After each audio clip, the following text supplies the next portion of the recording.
In the well-known prayer, Unatana Tokef, we read, "All mankind will pass before you like a flock of sheep, like a shepherd pasturing his flock, making sheep pass under his staff.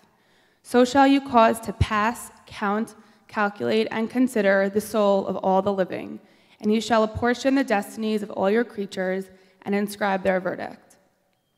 On Rosh Hashanah will be inscribed, and on Yom Kippur will be sealed. How many will pass from the earth, and how many will be created? Who will live, and who will die? Who will die at his predestined time, and who before his time? How much time are we allotted here on earth? Do we ever stop to think about this, aside from the time of Rosh Hashanah and Yom Kippur? Can we understand the meaning of time? There's a famous story told of a woman who went into labor with her first child. After a long time in the delivery room, she gave birth to a beautiful and healthy baby. She heard the baby scream, but within seconds, the baby was carried out of the room in a hurry. Moments later, the doctor walked in with a strange look on his face. "Your child has a terminal illness, I'm afraid," said the doctor. "What do you mean terminal?" asked the mother. "He seems so healthy. I'll do anything. What can I do to help him? What is the cure?" "I'm afraid there is no cure," said the doctor.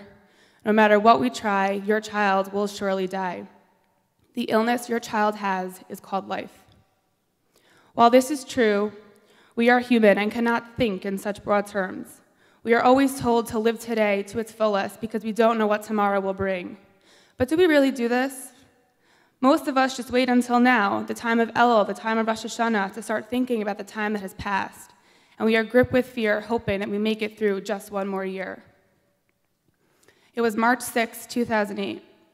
As any seminary girl or yeshiva boy knows, you never pass up the opportunity to go out for a meal when family friends come in from America. There was a New Rochelle family in Israel for the week and invited some of us from the neighborhood to go out to dinner with them to the new Cafe Rimon in Yerushalayim. It was a delicious meal, and we were thrilled to be eating out rather than having to cook ourselves.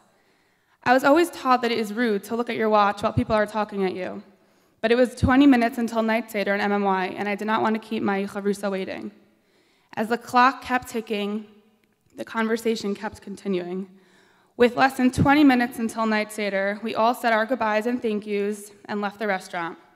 We were trying to be money savvy and probably should have taken the bus, but because night Seder was so close, we decided to jump in a taxi so we would get there in time. As our cab drove down Yafo Street, so did all of the sirens. We were stuck in bumper-to-bumper traffic. And for those of you who know me, I do not come late to things. I'm always the early one. As I sat in the cab, I stared at the clock, and the minutes seemed to be going by extremely slowly. All of a sudden, the cab driver opened his window and started shouting to the other cab drivers around us.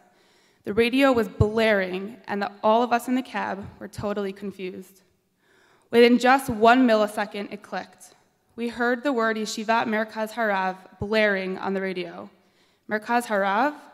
That's where I live. That's where I daven on Shabbos. That's right down the block from MMY. As we heard the cab driver screaming, "Pigua, Pigua, there's been an attack." As we kept driving, the boys were being killed. Within minutes, the cab veered left onto our street, and the noise went from total chaos to utter and complete silence. There was not a car on the road. The road was pitch black, and there were papers flying everywhere. The cab driver told us to quickly jump out of the cab and run into a bomb shelter. As we stepped out of the cab, we ran with extreme trepidation into our building. While the outside world seemed silent, MMY was filled with the noise and hustle-bustle of night Seder. They had not yet heard what was going on outside. We pulled our rabbi aside and told him of our experience. He hurried to the computer and sat there in shock. When he finally composed himself, he stopped night Seder immediately and told us all to file into bomb shelters, and we said Tehillim until the sirens finally subsided. There were 8 boys killed that night. They were killed while out learning night Seder down the block from where all of my friends were learning Torah, and where I was supposed to be learning Torah.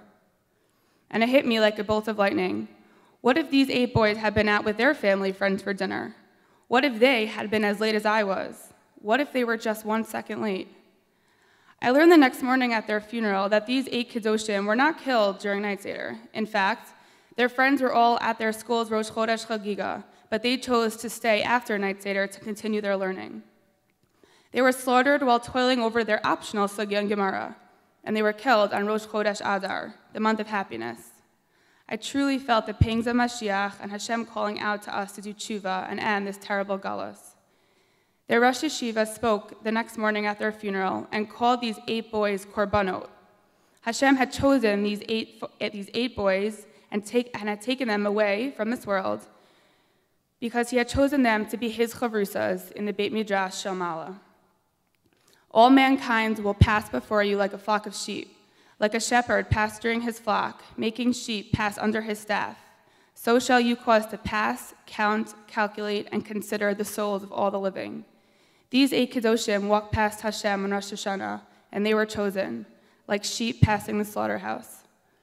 We are all born with a terminal illness called life.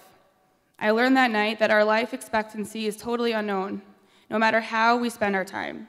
And while we are here today, we might just not be here tonight. Slichot is a time to repent, reflect, and hope for a brighter future. It is a time to recognize that time is of the essence. To realize the value of 1 year, ask a student who has failed a final exam. To realize the value of 1 month, ask a mother who has given birth to a premature baby.